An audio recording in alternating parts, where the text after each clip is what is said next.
হাদিসের পরিভাষায় আল্লাহ নবী সাল্লাল্লাহু আলাইহি ওয়াসাল্লাম বলেন, যিকরুকা আখাকা বিমা ইয়াকরাহু।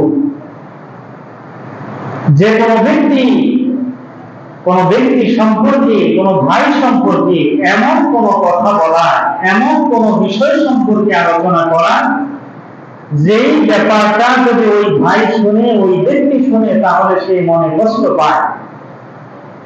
তাহলে কোন ব্যক্তি সম্পর্কে যদি আপনি এমন কথা বলেন, তাই সেটা সামনে কিংবা পিছনে হোক, সেই কথার মাধ্যমে যদি ব্যক্তি অন্তরে আঘাত পায়, মনে কষ্ট পায়, তাহলে এটাকে গীবত কিংবা পরনিন্দা বলা হয়। এখন যে ব্যাপারটা সম্পর্কে আপনি মানুষের কাছে ওই ব্যক্তির নামে বদনাম বিশোধন করেছেন, সেটা যদি ওই ব্যক্তির মধ্যে থাকে, এটাকে বলা হয় গীবত। আর যদি না থাকে, তাহলে এটাকে কোরআনুল কারীমের পরিভাষায় বলা হয় বহতান। এই বহতান অত্যন্ত ভয়াবহ একটা গুনাহ, গীবতের চাইতে এটা আরো মারাত্মক। সম্মানিত সুধী, এই গীবত কিংবা পরনিন্দা অত্যন্ত জঘন্য একটি অপরাধ। রাসূল পাক সাল্লাল্লাহু আলাইহি ওয়াসাল্লাম বলেন, আল গীবাতু আশাদ্দু মিনাজ জিনা। সকলে বলেন নাউযুবিল্লাহ। রাসূল পাক সাল্লাল্লাহু আলাইহি ওয়াসাল্লাম বলেন, গীবত হলো এমন একটি জঘন্যতম গুনাহ, যেটা জিনা কিংবা ব্যভিচারের চাইতেও মারাত্মক। সকলে বলেন নাউযুবিল্লাহ। তাহলে আমরা জানি যে ব্যক্তি সমাজের মধ্যে জিনাকার, ব্যভিচারী, তাকে আমরা খারাপ নজরে দেখি, খারাপ দৃষ্টিতে দেখি। যে ব্যক্তি জিনাকারী, এই ব্যক্তি ব্যভিচারী। কিন্তু রাসূল পাক সাল্লাল্লাহু আলাইহি ওয়াসাল্লাম বলেন, গীবত হলো এমন একটি গুনাহ, যেটা জিনার চাইতেও নিকৃষ্ট।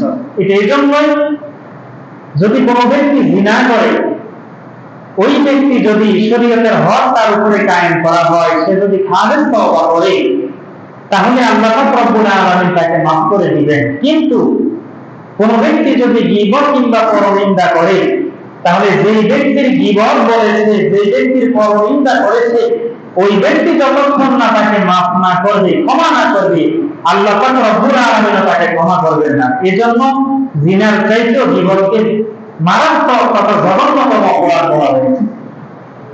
সম্মানিত সুধী ভাইরা আমার, এই গীবত হলো এমন একটা গুনাহ, পৃথিবীর মধ্যে কোন ব্যক্তি যদি এই গীবত করে, আল্লাহ পাক রব্বুল আলামিন বলেন, পৃথিবীর মধ্যে কোন মানুষ যদি কোন মানুষের গীবত করে, এই গীবতের কারণে মৃত ভাইয়ের গোশত ভক্ষণ করা যতটা মারাত্মক, তার চাইতে গীবত করাটাও তার চাইতে আরো বেশি মারাত্মক। সকলে বলেন নাউযুবিল্লাহ।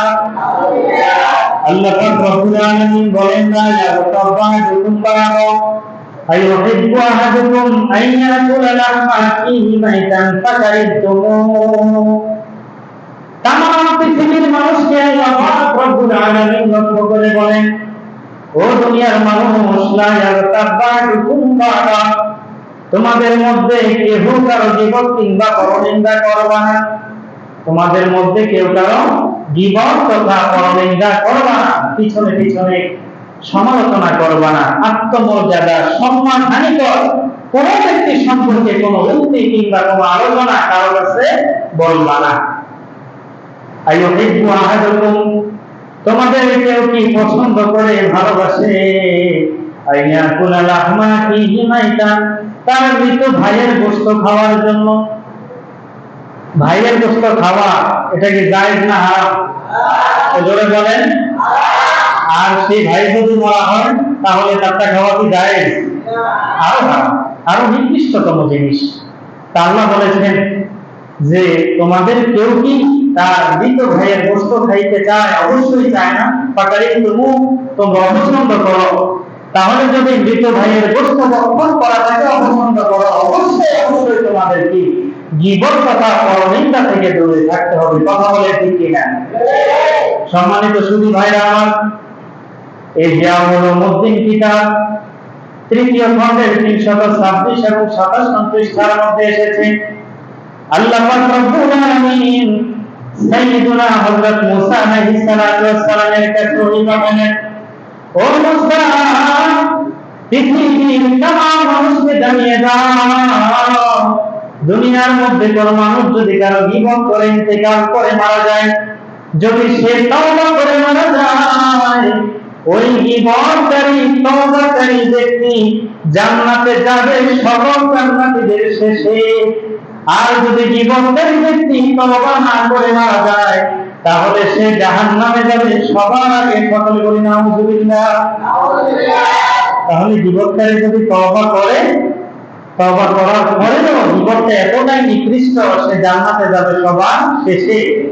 আর যদি তওবা করেও না করে তাহলে ওই ব্যক্তি জাহান্নামে যাবে কি সবার আগে। রাসূল পাক সাল্লাল্লাহু আলাইহি ওয়াসাল্লাম একদিন সাহাবায়ে কেরামকে বললেন, ও আমার সাহাবীরা তোমরা রোজা রাখো এবং আমি আদেশ করা ব্যতীত তোমরা তোমাদের রোজাকে ভেঙো না। আসরের পর সূর্যাস্ত যাওয়ার পূর্বে এক একজন সাহাবী রাসূল পাক সাল্লাল্লাহু আলাইহি ওয়াসাল্লামের কাছে এসে ইফতারের জন্য, রোজা ভাঙার জন্য অনুমতি নিয়েছেন। এক একজনের পর এক একজন আসতেছে।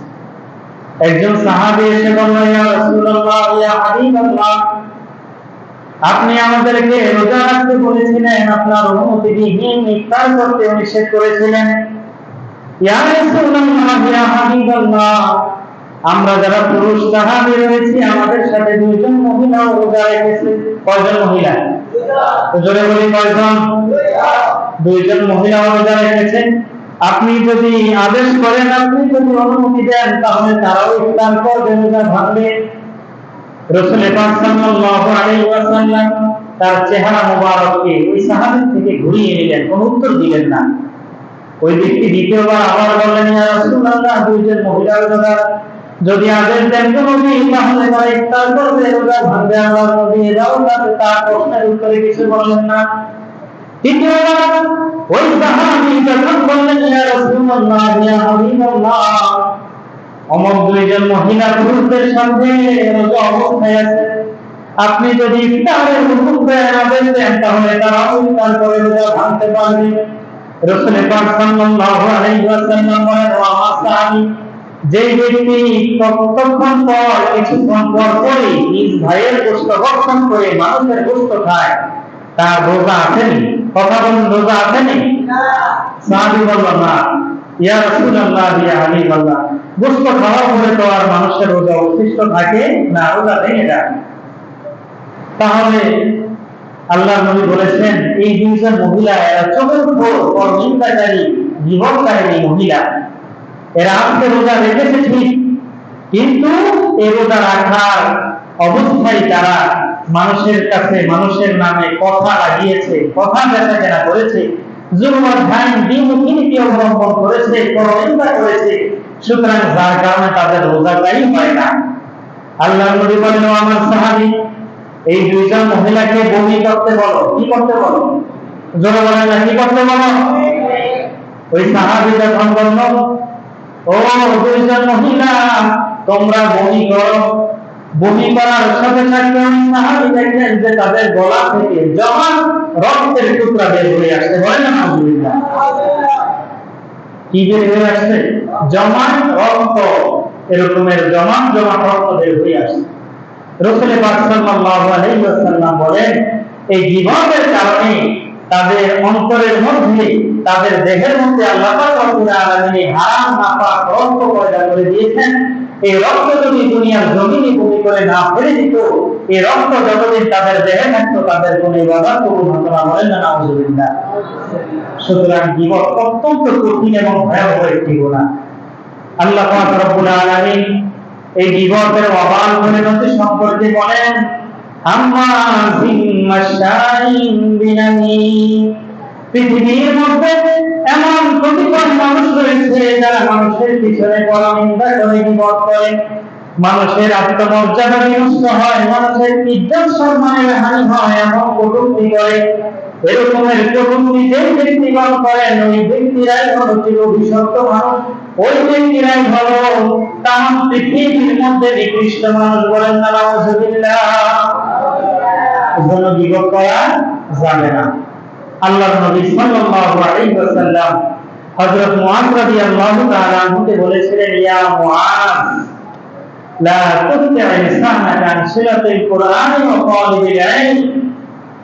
মুআয, তুমি তোমার জিহ্বাকে কর্তন করিও না, মানে তোমার জিহ্বাকে হেফাজত করো কোরআন থেকে এবং তালিবুল ইলম ইলম অন্বেষণকারী যারা দ্বীনের গভীর জ্ঞান অর্জন করতে বদ্ধপরিকর, এই মানুষদের পরনিন্দা থেকে, এই মানুষের জীবন থেকে তুমি তোমার জিহ্বাকে কি করো, তাহলে বোঝা যায় গীবত করে কোনো ব্যক্তি পার পাবে না এবং গীবতের গুণ অত্যন্ত ভয়াবহ। এই জন্যই আহলে তাসাউফ যারা রয়েছেন এরা তাদের সালেহদেরকে সদা সর্বদা গীবত, পরনিন্দা, মিথ্যা, কিনা, তমা, হিংস, বোতল, অহংকার যাই বলেন না কেন, এরকমের খারাপ যত ঋতু আছে, যত খারাপ গুনাহ আছে, সব কিছু থেকে তারা সাবধান করে থাকেন এবং